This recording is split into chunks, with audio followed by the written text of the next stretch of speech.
So yan mga boss, gagawa naman tayo ngayon ng spaghetti mussel o spaghetti tahong kung sa Pilipino. So kailangan natin ng garlic in extra virgin olive oil. Then maglalagay lang tayo ng chili para medyo spicy na konti. Then yung tahong lagay natin. Mag-add lang tayo dito ng salt. Medyo umangat na yung ating tahong. Itong gagawin pala natin ay yung ating spaghetti is red sauce. Kasi pwede dito kasing bianco or white na walang tomato sauce, yung olive oil na sauce nya.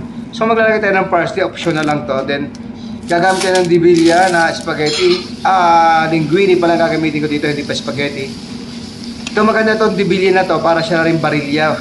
Para sila ng quality ng pagka-pasta nya. Diretso lang natin to, i-mix lang natin. Kasi after ito, isisave na rin naman to eh. So yan, mix lang natin, then plating na tayo after nito.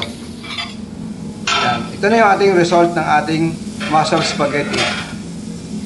Shoutout nga pala sa mga kamatik natin dyan sa bayan ng Aurora, Quezon.